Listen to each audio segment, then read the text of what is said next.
자, 서로 처벌을 원치 않는다 하는 합의서까지 쓰고 주먹 다짐을 했는데요. 그중 한 사람이 사망한 사건이 발생했습니다.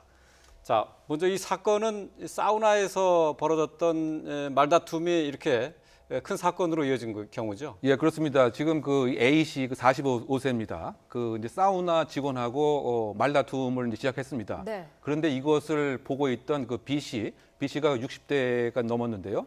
왜 그 A 씨가 이 사우나 직원한테 반말을 하느냐? 네. 이렇게 이제 이 싸움에 끼어들어서 결국은 소위 그 속칭 우리 한판 뭐 붙자라고 하는 식의 그 얘기가 이제 시작됐던 거죠. 예. 그래서 그 싸움이 그 시작되기 전에 나름대로 이제 합의서를 그 작성합니다. 예. 혹시 무슨 일이 생겨도 형사상 이의를 제기하지 않는다라고 예. 하는 합의서를 작성하고 사우나 골목 앞으로 이제 나갑니다. 예. 그래서 그 두 사람이 소위 격투가 이제 벌어졌는데 그 아무래도 그 젊은 사람이 또 힘이 뭐 센 탓인지 모르겠지만 그 2분 만에 가격을 해서 이 60세 이분은 땅 밑에 떨어지면서 머리를 심하게 그 부딪히게 돼서 예. 그 뇌출혈 상태가 됐고 예. 이것이 2분 만에 이루어졌습니다. 그리고 이 40세 A 씨는 이 상황을 뭐 전혀 응급조치나 이런 거 없이 예. 바로 올라가게 됐죠. 그래서 결국은 현장을 그냥 떠났군요.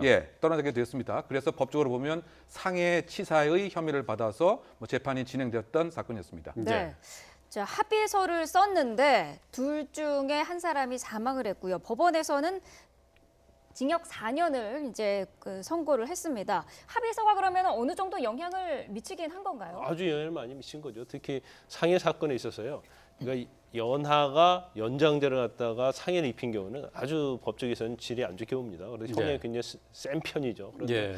아마 상해 치사인데도 불구하고 징역 4년이 나왔으니까 아 네. 이거 너무 형량이 적지 않느냐 이제 그렇게 생각하실 분이 많이 있을 거예요. 그런데 예. 일단 뭐 싸우게 된 것도 서로 합의해서 싸운 거 아닙니까? 또 예.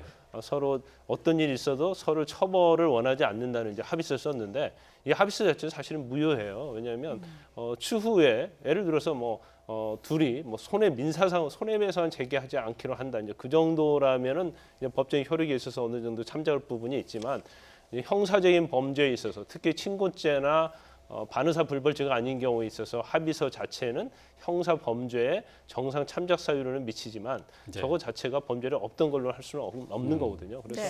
상해치사죄 같은 경우는 징역이 3년 이상입니다. 그래서 예. 양형은 3년에서 30년까지 할 수 있는데 지금 법원의 양형 기준에 의하면 징역 3년에서 5년까지 할 수 있어요. 그래서 그 중간인 합의도 했고 예. 또 범행을 하기엔 동기가 굉장히 우발적이었습니다. 우발적인 것은 그 상대방의 턱을 한번 가격했어요. 그런데 이분이 좀 연로하셔서 뒤로 떨어진 거예요. 그러면서 두개골 골절이 일어난 거고 그래서 두개골 골절이 생기면서 뇌출혈이 생겼거든요. 그러면서 이제 사망했기 때문에 네. 이런 이제 우발적인 면 이런 걸 참작해서 예. 징역 4년을 선고한 것으로 근데 생각이 됩니다. 말씀하신 게 이제 합의서는 무효라고 하지 않았습니까? 근데 양형에는 참작을 했다? 글쎄 이거 무효인데 참작을 자, 해준 거예요.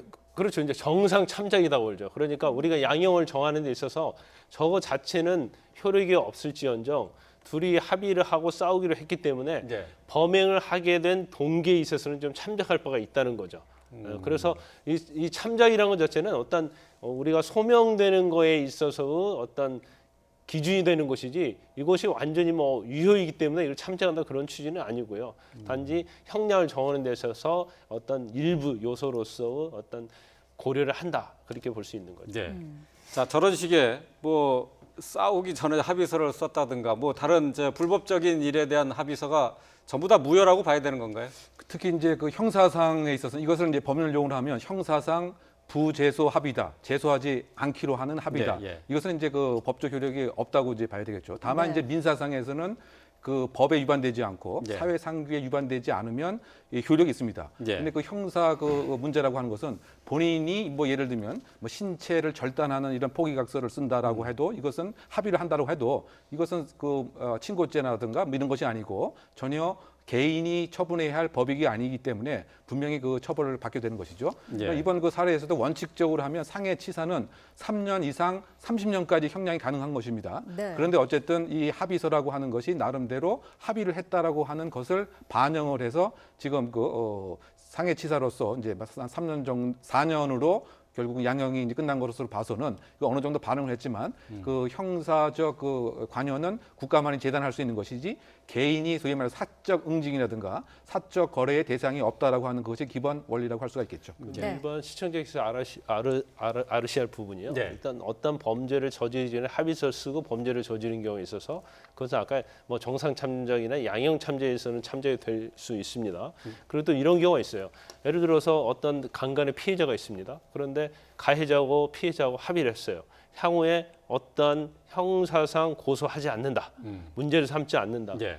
그러면 사실은 일반적인 시청자 여러분께서 생각할 때는 그러면 피해자 고소할 수 없구나 이렇게 생각할 건데 그렇지 않습니다. 아. 네. 고소 당연히 할 수 있고요. 예. 단지 아까 합의 자체는 그냥 정상 참작 사유로 인정될 수밖에 없다는 거죠. 네. 예, 알겠습니다.